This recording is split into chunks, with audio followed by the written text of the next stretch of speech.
complete. But wanted to begin by welcoming really not only two colleagues, but two friends. Start with Justin. For those of you who haven't met Justin, Justin is waving his hand, and he's a negotiation trainer, coach, and a mediator. In addition to his work with MWI, he works at Harvard Law School's program of negotiation, teaches at the Tufts Fletcher School mediation program, and also teaches at Northeastern University Business School. He's done work with a number of organizations and companies, including Blue Cross Blue Shield, Commonwealth Financial, NeighborWorks, Bavaria. And also the webinar comes out of their forthcoming book, Own the Job Hunt, and which we'll be talking about, or they'll be talking about during the webinar.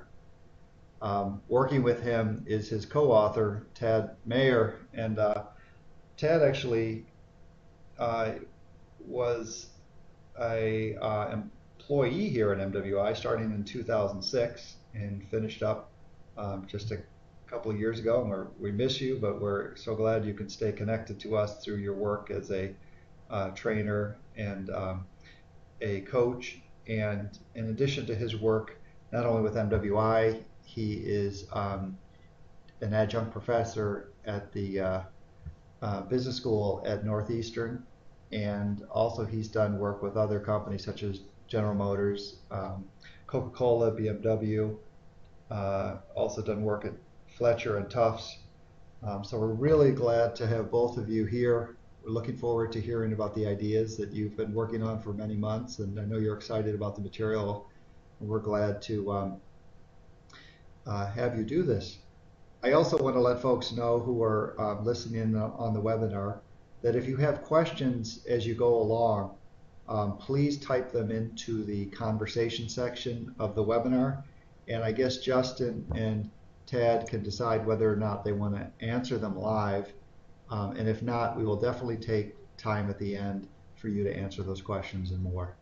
So, Justin and Tad, take it away. Great, thanks so much, Chuck. It's great to be here. We really appreciate MWI hosting this webinar as well as the full-day on-site training in October. It's great to be back. It's exciting for us to talk about career development and how to be successful in it. We work with clients who are anywhere from just out of school through mid-career. We've helped people advance in their company, advance in their field. We've also helped people pivot, say, from biomed to travel, from transportation to technology, from telecom to finance, as well as other things like sales to logistics and more. We've done this through an approach that, as Chuck said, we've captured in a book due out in 2017 that we've written with our co-author, Carly Inkpen, currently called End the Job Hunt, which is a working title. When the publishers are done with it, we have no idea what the title is going to be, but we're excited about it coming out, and it'll be available anywhere. So it'll give people a chance to get more detail about our approach, and it will allow people to work themselves through their career and help them advance as they want to and aim to where they want to go and get there. So we're excited about that. What we'd like to do first is we'd like to, in addition to the introductions Chuck just gave, just introduce ourselves. And I'll start. Since Chuck gave that relatively in-depth background, I'd love to talk about why I got into this business. Again, my name's Tad Mayer, as you can see on the screen. I really want to give people a voice in their career. As Chuck said, I was at MWI. I was in the world of alternative dispute resolution and mediation. And the reason I joined that field was because I wanted to give people a voice in their lives. I wanted people to have the tools that I'd learned so that if they were somewhat introverted or if they were uncomfortable asserting themselves, they had something they could follow, a guide, so that they could have a voice in interactions and ask for things and do well when they were having conversations or conflicts with people. When you apply that to career, I want people to be able to point to where they want to go in their career and then get there. And I call that having a voice in their career. Justin will talk in more detail about how negotiation and career apply to each other when he gets into the model. Justin? So hi, everybody. It's really strange teaching in a context where we can't see anybody's faces. So we're just going to imagine you all beautiful out there smiling, even though we can't see you. But I'm thrilled to be on here. As Tad said, Chuck gave us great introduction, so I'll just talk a little bit about why I do this work. I got into this world of career development because I was seeing with Tad and Carly that we were accessing a way of getting work and developing careers and finding meaning that allowed us to actually do what we cared about in a way that also allowed us to live and make a living. And I think that question of how is it possible to really say, I want to figure out what matters to me and what I want to do and what impact and contribution I want to make to the world, and then also align that with being able to live that way is a really key question. And I see a lot of the people we coach and a lot of my peers struggling with this of saying, how do I make work that is both meaningful and has impact, but also really works for me?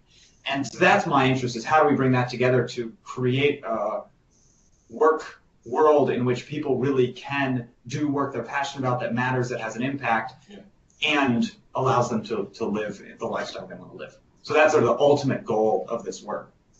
Thank you. So what we're going to do is we're going to start today. I'd love to go through the agenda for what we're going to cover today. Thanks for that. We're going to talk about sort of the basics, what makes good, successful career development.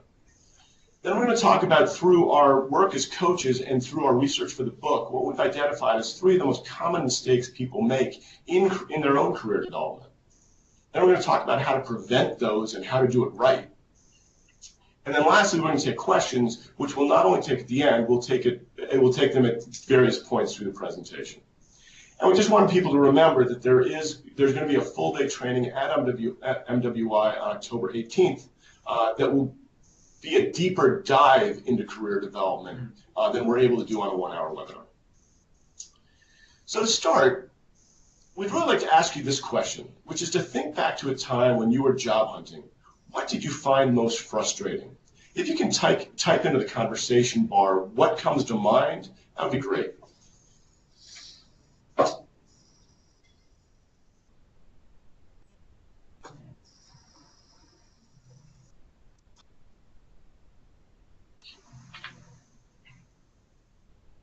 So I see some people are typing.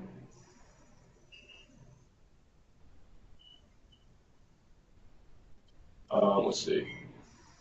No engagement from prospective employers.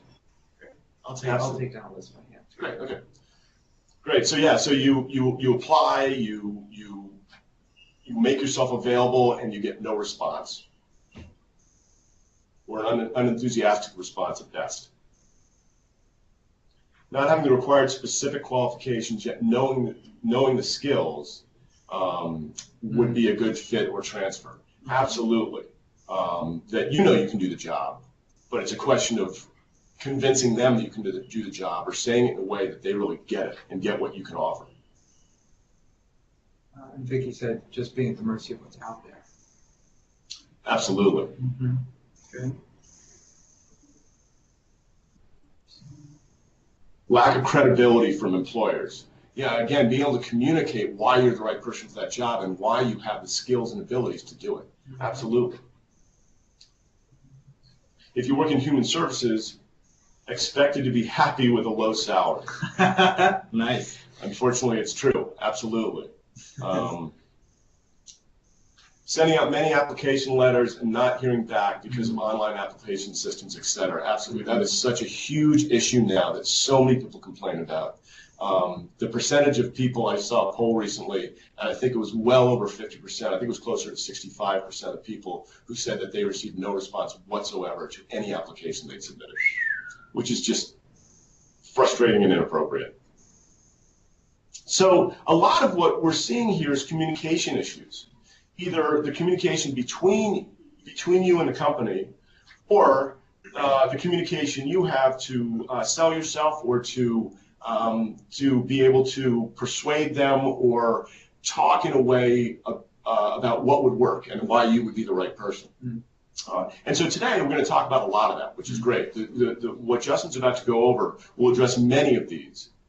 So anything else you want to add on the conversation? No, let's get started. Thank you very much for typing those in. We appreciate it. So when we think about job hunting, we think about making a shift in our career, we usually think about ourselves as seeking out organizations where we would work. So we say, I want to work at Fidelity, I want to work at Google, I want to work at this cool startup, I want to work at the restaurant around the corner, whatever the location is, but we conceive of it as an application to an institution of some kind. That I'm using that word broadly. And the reality is that actually your application goes into the institution and goes to another person. There is someone inside of Google or Fidelity or the restaurant around the corner who will make the decision. At least so far, there's not a lot of fully automated hiring processes where a robot just decides who gets hired and who doesn't get hired. At the end of the day, some human being is going to make that decision. And it turns out that human being has needs and interests and desires and specific things they want. And so do you. Or that's why you're there. You have a specific thing you want, and maybe it's to earn a living, maybe it's work of a certain type, maybe it's promotional opportunities to move up, maybe it's an opportunity to change fields. Your interests are going to be diverse, and for each of you they'll be different. And the employer's interests will be different. And ultimately, this kind of conversation, the conversation between a potential employer and a potential employee, is a negotiation because it's the matching of your interests and their interests. But the challenge is we usually don't get presented with the decision maker. So there's a decision maker on the inside, but we don't know who they are. And usually, as someone was saying about just applying into the ether and you never even hear back, you just submit into a resume collector and have no idea who you're writing to, which makes it very hard both to speak to their interests and even to have a conversation. So the advice, job hunting is actually a negotiation, doesn't seem that useful if we're not able to figure out who the decision makers are. It feels like we have this great gap between us and them. So the next conversation we need to have, the next negotiation we need to have, is with a group of people that we call connectors. So connectors are people who can't give you a job. They don't have a position of power to say, oh yeah, we should hire this person. They're not the decision makers, but rather they're people who have been there before. And you could think of them as guides. They're people who understand the landscape of the industry. I was speaking yesterday with someone about our book and doing promotion for the book and places we might teach. And she works at an organization that does career counseling. She can't hire us. She's really low on the totem pole, does not have access to the decision making, but she knows everyone inside that building. She knows who's who, she knows who likes who and who doesn't like who, she knows which people are too busy to take the time to actually have an initial conversation and which people aren't. She can give us the landscape that then allows us to figure out who are the decision makers, who are the people we need to speak with, what do they care about. So the next conversation, the obvious conversation, if our hypothesis is that career development is a negotiation, the first negotiation we think of is with the decision makers. But that negotiation needs to be preceded by a negotiation with connectors. And connectors are those people who can give us a sense of the landscape. But there's the expression, if you don't know where you're going, any road will take you there. Part of the challenge is we need to know what jobs do we want. If I'm going to go and speak with a connector, I need to have a specific ask of them. I need to be able to say, hey, connector, this is the kind of thing I'm thinking about. This is the job I want to get into. This is the decision maker I'm trying to persuade. If you were in my shoes, what would you do? And if I don't have a clear target for myself, then it's going to be very hard for me to do that, which comes back then to our third conversation. So 3 conversations with decision makers, with, well, I guess it's going the other way, which is with myself. So the third conversation is with myself. I actually need to negotiate with myself to say, what is it that I really want? What are the things that matter to me? And do an honest appraisal of what am I good at? Where could I apply this? What gets me excited? I need to figure out in negotiation language, what are my interests, so that I can then have a conversation with connectors to say, given this set of interests and what you understand about this world that you've come from, been in, etc., how would you go about approaching the decision makers, which is then the last conversation. So 3 conversations, 1 with ourselves, 1 with connectors, 1 with decision makers, and typically we're negotiating with ourselves to make sure that we're really clear on what our interests are. We're negotiating with connectors to get clarity on how, where, and when to engage with the decision makers and to understand the landscape. And then we're negotiating with the decision makers to actually create a fit between us and the job, and determine if that's there, and then alter the terms so that it really works. And what we're going to do today is we want to talk about the 3 most common mistakes that we see as coaches when we work with clients who are in the process of making a career transition or job hunting. We see people over and over again fall into the same traps around these 3 conversations. So we want to go through one by one and share these common mistakes with you. And I think that's you. That's great. So along that line, thanks, Justin. Along that line, we're going to start with what the common mistake is with negotiating with yourself. And it's being positional about what job you want. And for any of you who haven't taken an MWI negotiation workshop, being positioned, first of all, yes, you should. And second, being positional in negotiation terms mean it's a demand or a stance that there's only one way to resolve a conflict, to work something out, or to get what you want. And so what that can look like is, let's say you are negotiating for your salary if you just got a new position, and they say what their salary offer is, and you say, I'm really worth 10% more. And their response is, no, this is our final offer. And you say, but I'm really worth 10% more.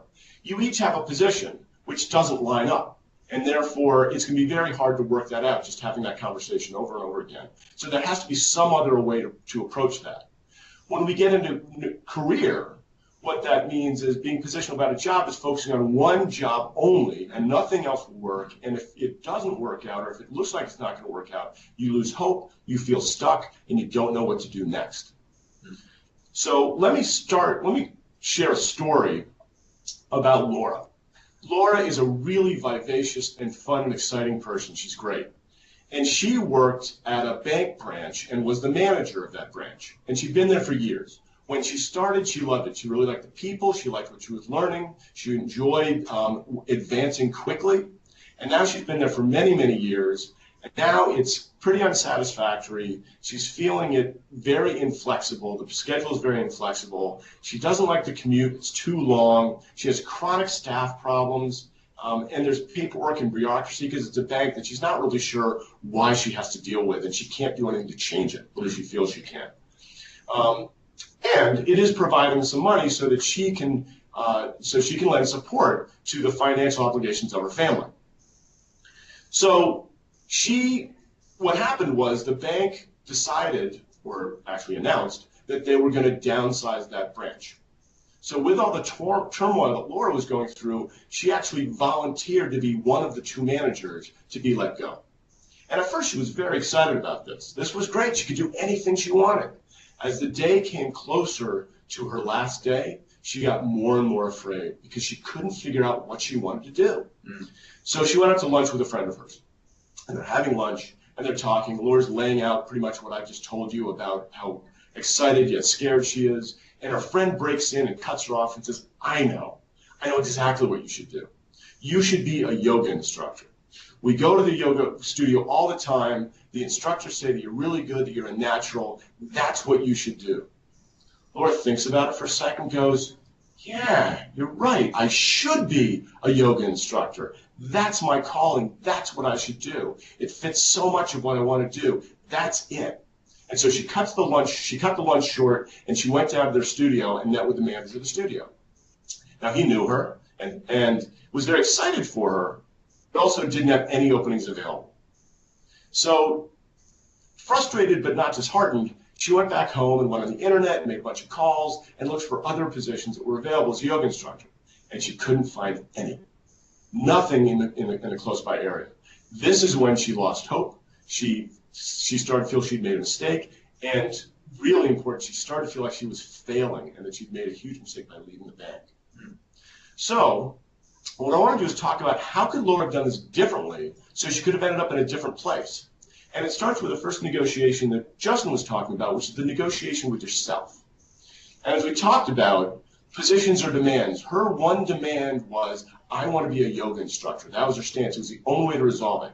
And the yoga studios in town said, we don't have any position for you, role for you. And so she didn't know what to do. So as Justin mentioned, our model, we worked with her to focus on her interests. What are her needs, her hopes, her aspirations? In other words, why did she want to be a yoga instructor, and why didn't she want to be a bank manager? And in having that conversation, she identified a number of interests that she had. One, she felt she was wasting time from her commute, so she didn't want to waste so much time in the car. Two, she wanted a flexible schedule so that she could spend more time with her kids who were in elementary school and had activities at different points during the day that she wasn't able to participate in.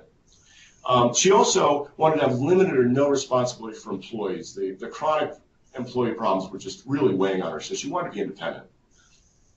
She also wanted to do something more active than sit at a desk. She'd been doing that for years, and it was starting to affect her. You know, sitting is the new smoking, and she just didn't want to she wanted to do something different. And she also wanted to make enough money to be able to contribute to the household income. So with those interests,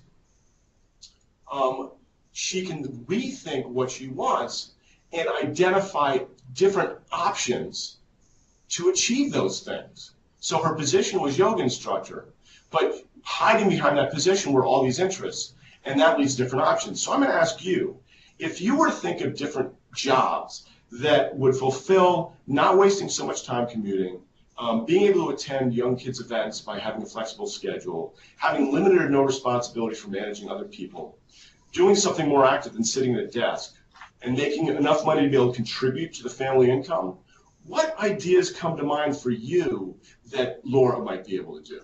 If you could type into the conversation box, that would be great.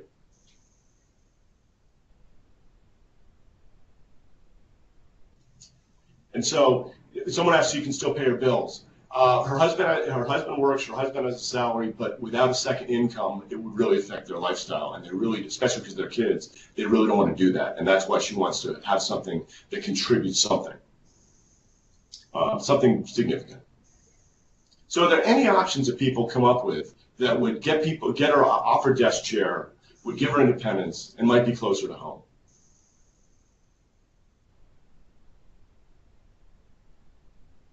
I know it's lunchtime. You're probably diving into a sandwich right about now. I get it. Should I prompt them? No, they're typing. Oh, great. I didn't see that. Terrific.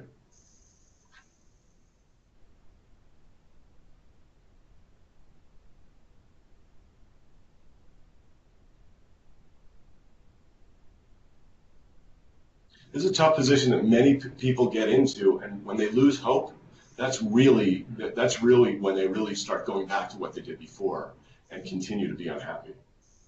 Real estate agent, great. So that's something where she could make the money. She wouldn't be sitting at a desk. She'd be up and around, so she'd be more active.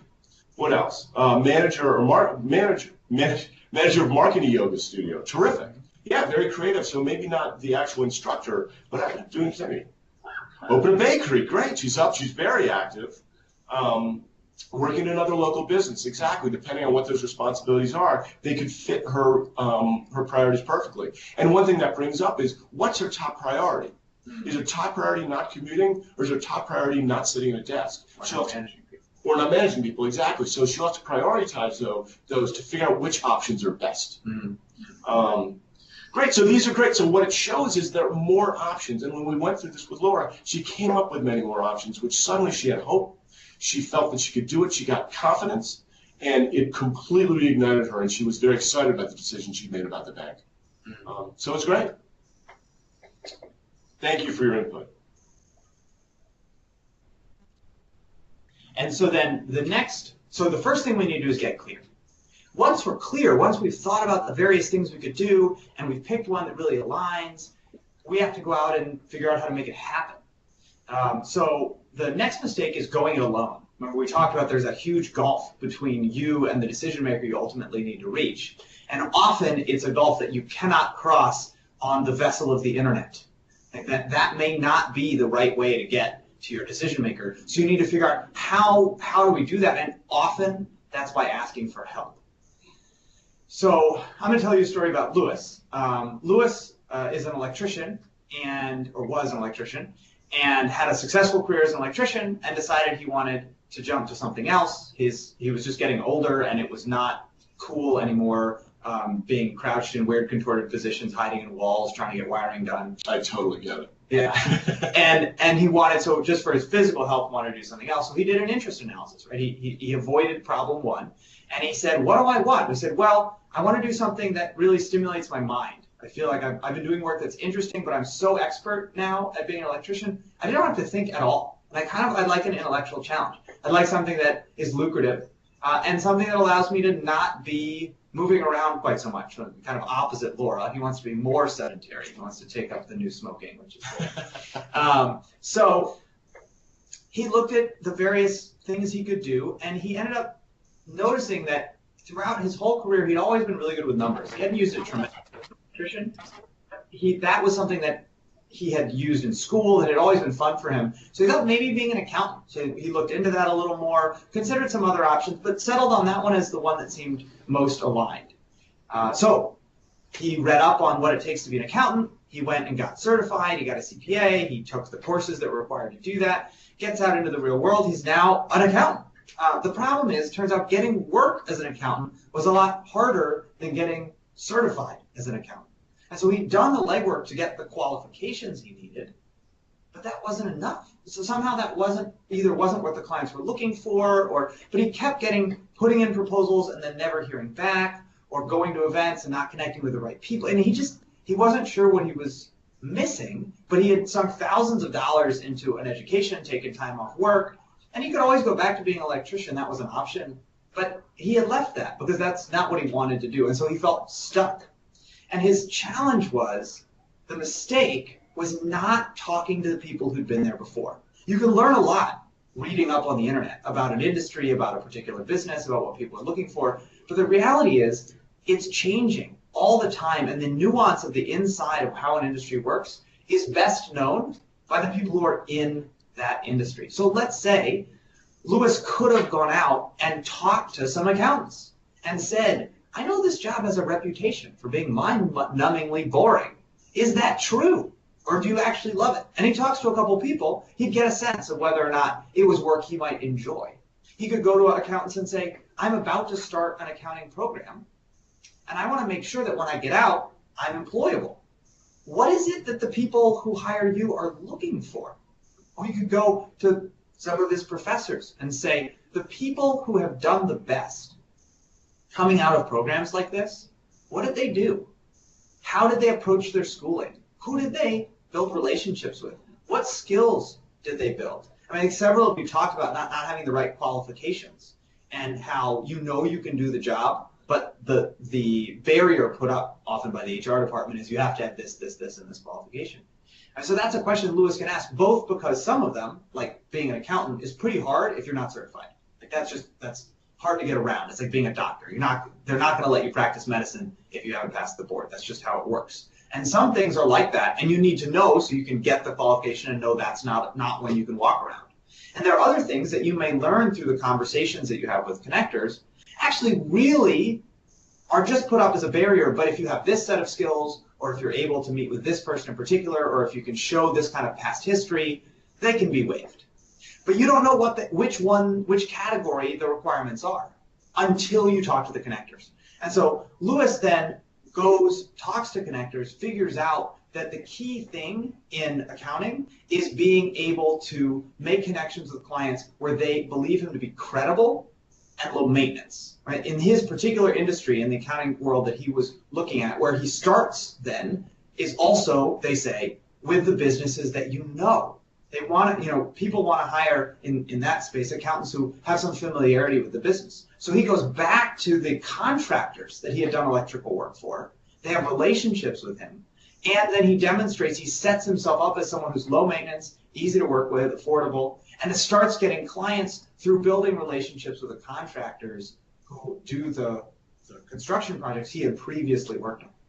So that's a solution that would have been hard for him to come to and to execute well without the advice of the other people within the industry who he spoke to. So the mistake is going it alone, thinking that you have all the information you need. You don't. But the people who have it are the people who have gone there before. I just got back, actually, from climbing mountains on the West Coast in Seattle. I was climbing Rainier and Mount Baker. And before you go up the trail, you talk to the people who are coming down. because they can tell you if there's avalanche risk. They can tell you what the trail conditions are. They can tell you if it's really windy 2,000 feet up. And you want to know that before you get there, and you just can't know unless you talk to the people who've been there. So that's the next mistake, is going it alone, and the solution is making sure you actually take the time to speak with connectors about what are the conditions, if you will, in the space you want to enter. Can I go to the next slide? Oh yeah, Go for it. I apologize. No, that's fine. I think you covered this. Yeah. Okay. So this is in your slides on the notes on what the advice is on negotiating with them. And this is the step people often skip. They often skip it. They often go straight from figuring out what they want to do, which people often do very well. And then the only thing they use connectors for are to find the decision maker. Can you put me in touch with somebody who's hiring? They don't work with connectors to find out more about that place so they can be a much more attractive candidate or understand if that's really the place they want to go. So this is a very valuable step. Great. So the next mistake, and it's funny you mentioned just climbing mountains, because I just got off climbing my elliptical this morning. Oh, nice. So I'm feeling, very similar. Yeah, absolutely. And this is pleading for the job. And this is when you go in and you explain why you've got the job description in front of you, and you tick off each point on the job description and why you're perfect for it. And then in some form or fashion, you say, please give me the job. You don't use those words, but in general, it's sort of about coming across that you really are just begging them to give you the job. And this, let me give you an example, which is an embarrassing story from my past of how this can play out. And then we'll talk about how to prevent it. Something I luckily learned later. So I was in Minnesota with my family, and we decided for family reasons to move to Boston. And so I tapped into my network, and someone from one of my schools knew of I was at Northwest Airlines at the time, so I was looking for something in transportation and really in pricing, because that's where I was. And one of my friends came up with, they knew the head of a regional office for a national hotel. The regional office was here in Boston, and they had a regional pricing position. So I was very excited about that. He got me a copy of the job description and helped me set up an interview with the head of the office. So I was feeling very good about this. And so I went in for the interview. The head of the office started in the classic way by saying, please tell me about yourself. And so I launched in. I said, I've been manager of domestic pricing for Northwest Airlines. Thanks. I've been in yield management, so I understand how pricing works. I've worked in custom pricing. I went through my achievements and my accomplishments and how much revenue I was responsible for and how much cost savings we gotten from the technical projects that I'd implemented, et cetera, et cetera. And then I looked at him, probably with a smile on my face. And he looked at me and said, wow, thank you very much. I just want to let you know that a couple of days ago, we got word from headquarters that they are going to eliminate the regional pricing positions and do all pricing from headquarters in Texas. Now, we do have other positions available in this office, but it's very clear to me that you want to be a pricer and nothing but a pricer. So thank you very much for your time. That was a tough day. So let's talk about how I might have been able to do that more successfully. The first way, when working with decision makers, is, I can't stress enough, test your assumptions. I was assuming that I knew what the job description was. I was assuming that I knew what was important to him, and I was assuming that the job was still there. So when he asked, tell me about yourself, it probably would have been more effective if I had said, I really am looking forward to telling you about my history. I just want to make sure that we're both on the same page of what we want to get out of today. So I know that I understand that there's a pricing position available, but I'd also like to talk to you about what your needs are here in this office. And that would have given him the opportunity to tell me anything that's changed, such as the job not being available, and only moving to Texas for any chance of doing anything like it. So that was probably one of the most important things that I could have done. In addition to that, I needed to understand what the head of the office interests were. I never touched on that. Regardless of whether the position was available or not, but getting beyond the job description, because the head of the office probably didn't write the job description. Somebody else probably did. So what's important to him or her may be reflected in the job description or may not be reflected well. So talking to that decision maker about what mark they want to make in the company, what their goals are for their office or for their team or for their department. What is it that they really want to be known for, etc. And how can I fit into that? What are you looking for help to do? What are you expecting from team members? Getting to that level and finding out what's important to them will completely change the dynamic of the interview, because instead of me, as I did, just tick off why I'm a perfect fit, and obviously I wasn't because it was no job, I can get into being a perfect fit for what they want and what's important to them. And even more, talk about the fit together by getting to what my interests are. What's important to me? What needs and aspirations do I have? And by sharing that, there's the chance and the ability to come up with a job that's even better than what was posted. We've known many people who have done this. For instance, let's say the job is 75% travel and you just had a baby. And the job fits your needs really well, and they're starting to see that you fit their needs really well. You may be able to negotiate that travel to something lesser. Maybe somebody else can do some of the travel. Maybe more of it can be done by Skype or whatever. So it's always worth talking about, because you can brainstorm options together, especially if you start building that rapport and how you're going to be really a good team to work together. One example of this is a colleague of ours was interviewing a major research hospital and was applying for a specific research position in a specific area. And when it came down to her and another person, she became very clear about her interests, which were actually in a different area of research. She had all the skills and everything to do the job that she was being considered for, but she put her cards on the table with a hiring director, and really said, boy, in a perfect world, it would be great to work in this area. It turned out that there was a position opening in that area in 3 months. It wasn't yet confirmed by human resources, but they negotiated through that, and she actually got the position that was a better fit for both of them. And what that turned into was that they both made a better deal, because they got someone else who really wanted to be in the position she first was considering, and she got the job she really wanted. And they didn't have to go through another hiring cycle. Exactly, which is usually some sort of interest of the hiring manager. So this stuff works. We've seen people do it, but you have to change your mindset going into that negotiation with the decision maker that it actually is a negotiation. It's not just a begging session. So let's then just put it all together. We worked with someone named Guadalupe who was interested in marine biology. She was a younger person, she was out of college, and figuring out what she wanted to do, and had settled on the position of marine biology, had talked to some friends who said, that probably means you're going to be a professor, right? And was in the process of PhD applications when we met her. So that's falling into all of those traps. She's just settled on a position, which is marine biology. She's determined the route without talking to other people who've been there. Her friends do not count as connectors because they do not know anything about marine biology. And she's then applying to programs where she doesn't know the decision makers. She's not actually in communication with faculty about what the faculty needs in relation to what she needs out of a program. She's just filling out paperwork. So we worked with her to say, maybe that will be the right route for you, but let's just slow it down and actually have a conversation. So the first conversation she needs to have is with herself. It's negotiating around what are her interests. So as she thinks about why marine biology, what she comes up with is she has always had a passion for things aquatic, being nearby oceans, streams, lakes, etc. That environment really brings her to life, and she wants a job that allows her to be in contact with that world, ideally some of the time outside.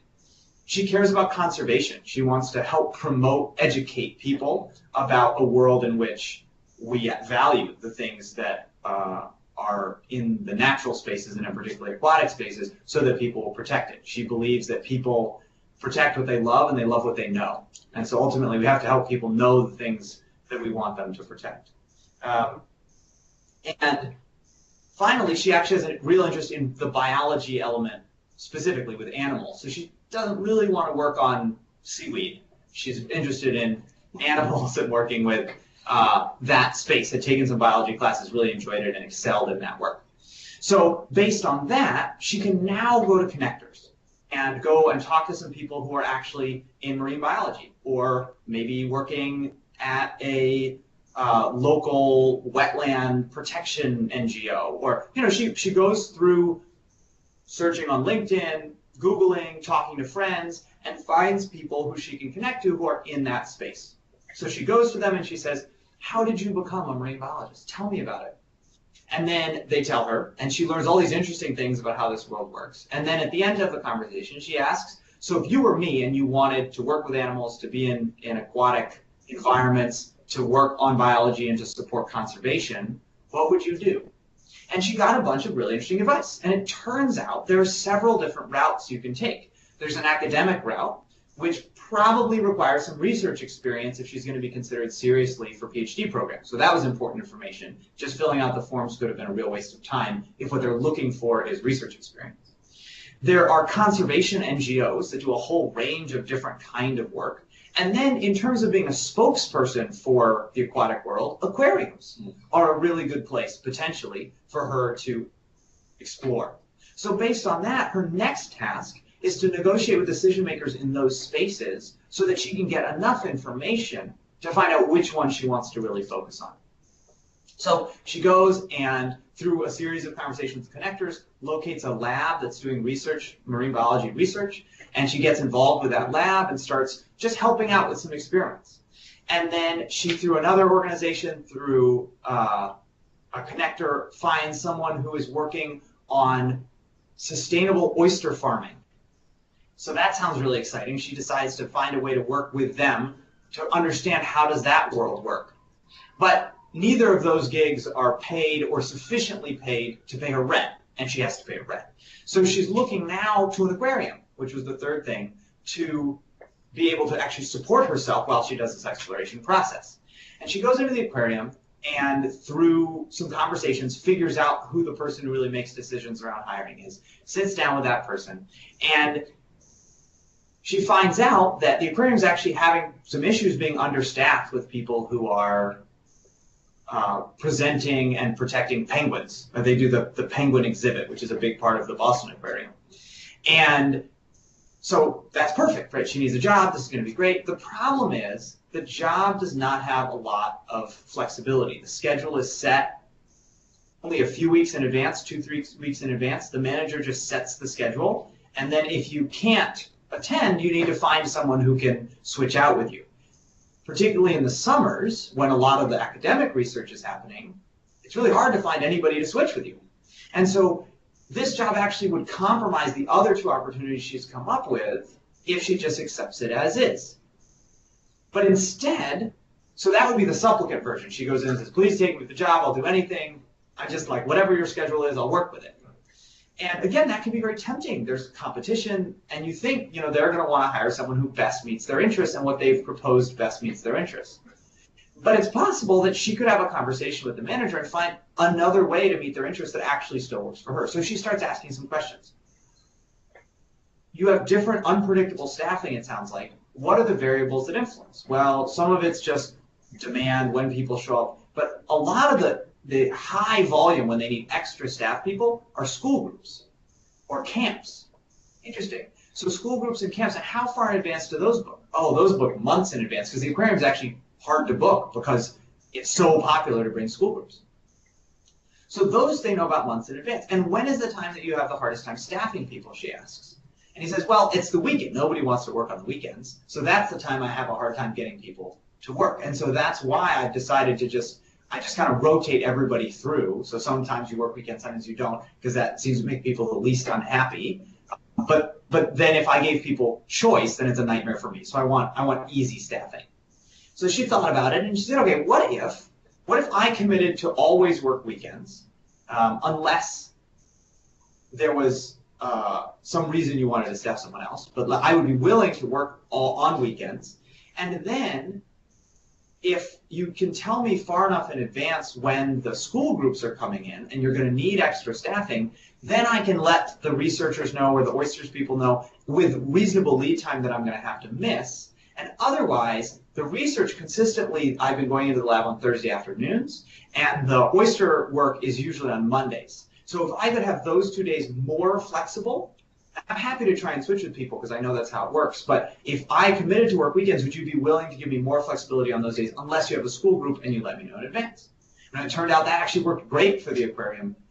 And she was also able to talk about some of her other interests. And these are things that often show up in jobs we never even think about. Are there other ways to add value that don't cost the decision maker anything? So she said, for example, one of the things that would make this job amazing for me and make me be more excited to stay here, which is, I know one of your interests is low turnover, is having the opportunity to learn from other staff people. Would you be willing to introduce me to some of the actual marine biologists and the people who do the research out of this place? And then I'll try and set up a lunch date with them, and then it's on me. And if they don't want to talk to me, that's fine. But would you be willing to make those introductions? And the manager said, of course, that's no big deal at all. Huge value for her, totally minimal cost for him. So this is an example of what avoiding these 3 mistakes looks like and how much more efficient it can be and effective in being able to get work.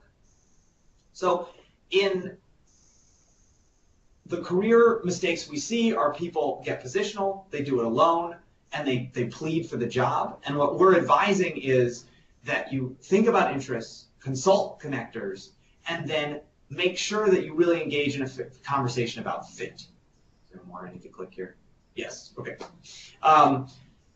So then the last thing I want to talk about is how this process actually happens in stages. And there are 4, we call them phases to the process. So the first phase is finding focus, the next phase is gaining access, then you do the work you love, and building fulfillment. And what we observe as we've worked with many clients is that they move through the 3 conversations over and over again in each phase. And so in the first phase, I'm negotiating with myself around my interests to try and figure out what I want to do.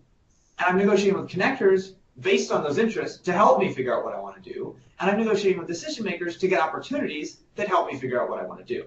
Whereas in phase 2, I'm trying to get access. I now know what I want to do, but the challenge is I don't have the right qualifications, I don't have the right credentials, I don't have the experience that's needed, I don't know the right people yet, whatever the access looks like in that world. So now I'm negotiating with myself to figure out what are the interests I need to meet in order to get access. I'm negotiating with connectors to say, how do people get access around here? And I'm negotiating with decision makers to get opportunities that actually give me the access I need to then do the work I love. So then in phase 3, I'm negotiating with myself to make sure I get clear on what specific jobs do I want, with connectors to figure out who the decision makers are for those jobs, and then with decision makers to get the jobs. And then many people, the most common mistake I would say we see at a really high level is people skip phase 1, they skip phase 2, they go straight to phase 3, and if they are lucky enough to get a job, they never go on to phase 4. They just think it's a one-phase process.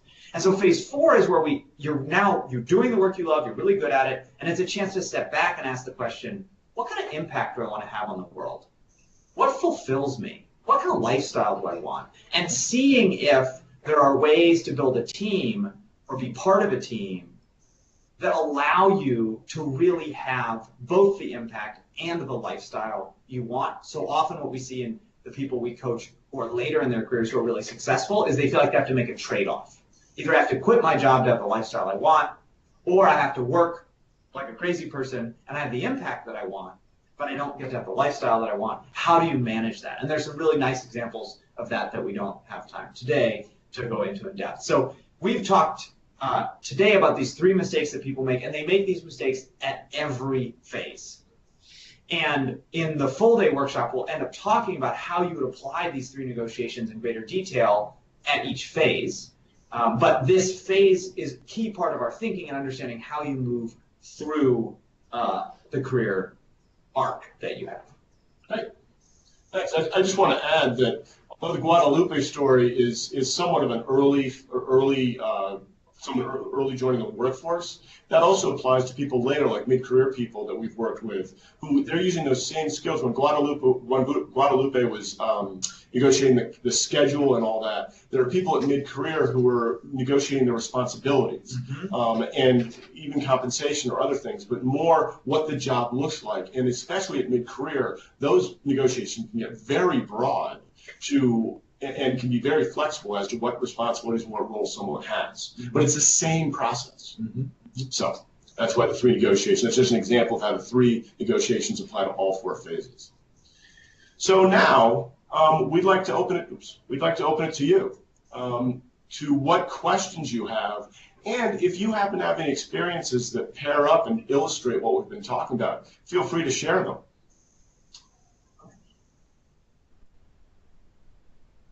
Let's see. Here's a speaker. She mentioned a job I would be interested in. Tell us more. Yeah. Great. I approached her, asked her about the job too early in the conversation. She answered me, but rapport was broken. How can I recover? Yeah. You? Yeah. Well, so the first question again would be, I want to make sure as I'm approaching a decision maker that I know as much as I can about them. So my first step before I'd even try and answer that question is I would say, why do I want this job, right? I want to do a quick interest inventory. And this takes a couple minutes, but just to say, what do I want out of this? Do I want access? Do I want to actually do this job forever? What is it about the job that I like? So I want to ask that question. And then with that information in hand, I would want to go to a connector before I reapproach this person. Because it may be, for example, that they have a very direct communication style. And so you can come up to them and just say, look, I think I asked about that job too early. That was a mistake. I want to apologize. I want to start again. Can you tell me more about what you do, right? For example. They might be someone actually who would really appreciate a more subtle move where you just send a nice card saying, I'm so grateful that you took the time to meet with me. And then a few weeks later follow up and say, could I buy you lunch? Right? But that's not something I'm going to be able to know, just know. Right? That's going to be something I have to figure out through a connector. So ideally what you would do is you'd want to speak to someone who knows this person. And if you know enough about them, then you're speaking to the person who knows them about strategy rather than about approach. But it might then be, what interests of hers could I demonstrate that I can meet in order that meeting with me makes sense? But that would be how I would answer the question. And as an example of that, I was talking to a client last night who's thinking about switching from the for-profit to the nonprofit world. And they are there's a particular organization they're interested in, but they don't know anybody there. So we're talking about how to get there and have them be interested in speaking with her. And so we're working very much on the connector model, not only connectors to someone who's there to have an informational interview with, but connectors in between who know something about that organization, who know people there, who can give her some sort of broad feel for what they're like, what's important to them, and what would be, how they, what the culture is. Mm-hmm. So that when she does have that informational interview, she'll have some idea of what their interests are, what's important to them, and how they'll react to it. Mm-hmm. And so it's the same idea. It's that idea of just gaining that information to be able to go to them in a way that's appropriate and that works for them. Thanks for the question. Any other questions? Someone's typing, great.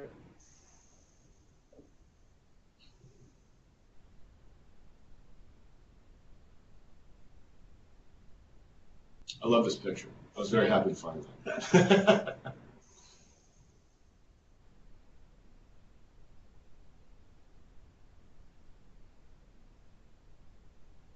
Reminds me a little bit of the uniforms that we wore when we were in Nicaragua. Oh, really? Yeah. Oh. I think what else we can add was typing. No, it's coming up. Oh, great. If you have a conversation about a job to meet your interests and you do figure out a good fit for you, I'm in suspense. What for you? How problematic is it that the process isn't transparent? Do you mean? Okay. Oh, great. Thanks. So it would be great if you tell us what transparent means. And I'm assuming you mean the hiring process. How would others know to negotiate the same way unless you mentored them? And yes, it's about the hiring process. Great. How would others know? So you're talking about the decision maker? I think so. So okay. So you're right. So you're dealing with someone who didn't take this webinar and didn't take our training. So you have to not take over the conversation, but you have to facilitate that conversation. Now, let's say it's a case interview. Probably not going to work. I get it. They're going to have you do a case. This doesn't necessarily apply to that situation. But many interviews are, can you tell me about yourself? Why are you the right person we should hire? Those are great opportunities for you to be able to sort of set the agenda for that meeting. And as I said, you can explain and say, great, I'd love to tell you about myself. Also, just so you know, what I'd also love to come to this meeting is what's important to you, because I know the job description, but I also don't know what's beyond that and what's important to you. So you can take opportunities like that to set the agenda for the meeting so that you can get it, even though they haven't been to this course, you can get them negotiated. And I think that on that front, what I'm asking in the conversation is to make sure that there is fit. And my experience has been doing this myself and talking to clients after the fact when they have done this. It takes a lot of stress off of the employer when you come in and say, look, I don't want to take this job unless it's actually a good fit. I don't want to work for you unless it would be good for you for me to work for you. So this is a conversation, as I see it, to find out if that's even the case. And in order to do that, I need some information about you, and you need some information about me. And I sort of think that's what we're here for. Am I on the right page? And in the case of, as Tad was saying, a case interview, or if you're going through the like 6 rounds of interviews for consulting or finance jobs, the first rounds are not that conversation. The first rounds are considering qualification. They're testing to see if you pass muster for whatever it is, the rigor they need. It's equivalent to making sure that you've passed medical school if you want to be a doctor, or making sure you have a certification if you want to be a mediator or an accountant. Right. Once they've determined that, then you will have this conversation. And so even in those multi-round, sort of more formal interviews, it's worth having that conversation towards the end to say, I've made it through 3 interviews. I'm imagining that's because you think I'm a relatively good fit. I'm still here because I think this is a good fit. But it's worth having an explicit conversation because there might be value we're leaving on the table. And just one more thing to add to that, in any negotiation, often the other person has not been trained in facilitative interest-based negotiation. And so we negotiate anything, we're doing this exact same thing, is we're helping set the agenda and we're helping them think through the process, and we're doing it in a way that helps us both meet our interests. And that's all in how we talk about it, what we say, and what questions we ask. So thanks for the question. That's great. Maybe I have time for one more. Yeah, if there are any more? Voila. Looks like someone's typing. Great. Sometimes it's hard when you are from a different background, ethnicity. What approach do you recommend? That's a good one. Yeah. I'm going to let you handle this one because of your background. So I work a lot internationally, and I do run into problems because either of my background or just my ignorance, if I'm going to be honest. And what I found, again, is that the biggest mistake I make is the going it alone mistake. Like when I fail, it's because I didn't sit down and talk. I, for example, do a lot of work in China. I didn't sit down and talk to my connectors who are Chinese American or full-blown living in China Chinese to say, I'm about to go into a business negotiation about this, this, and this. What do I need to know about how this is done here? Last time I had this negative experience. Why do you think that happened? How would you avoid that? If you were in my shoes, knowing who I am and what I'm trying to do, what would you do? I think ultimately our model is one that springs from the realization. We come from a very humble place, which is that we have no idea often what the right move is. And so what we help people do is figure out who does, how to get a conversation started with them, and how to frame that conversation away, and that they actually give you the information you need. So that, to me, would be the key focus that I would put on a question like that. Great. And one of the common, a lot of our clients are from different backgrounds and different cultures, and often because networking is not something that's done so much in their country, and so the entire idea of talking to connectors, just that alone can be helpful. One last question. It looks like, what are some of the best ways to identify our own interests? To me, it's asking why.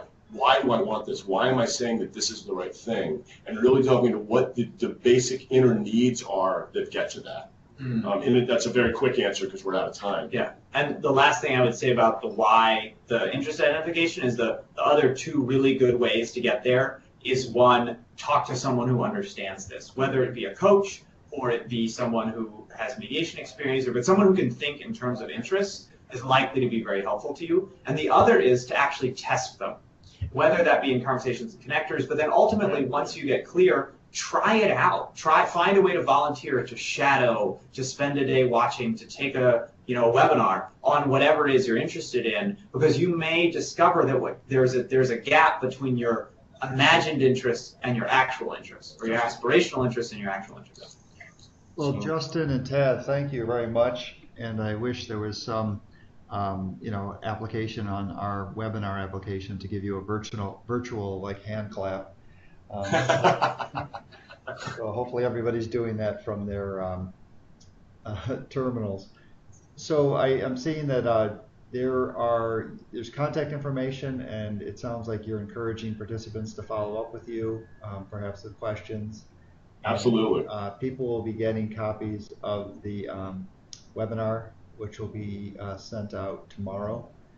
I also wanted to say that if anyone has feedback about either the content of the webinar or any technical aspects of it, feel free just to email that to me.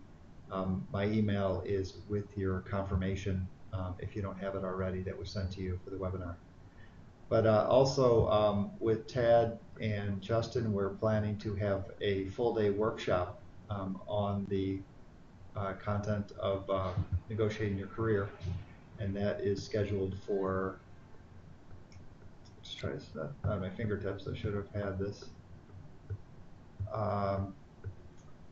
October 18th. That's right, October 18th, and you'll be receiving information about joining us. And thank you very much for participating, and thank you, Tad and Justin, for taking the time to lead this very interesting webinar. Thank you, Chuck, so much for hosting. Absolutely. And thanks everybody for joining. This was fun. Take care. Bye-bye.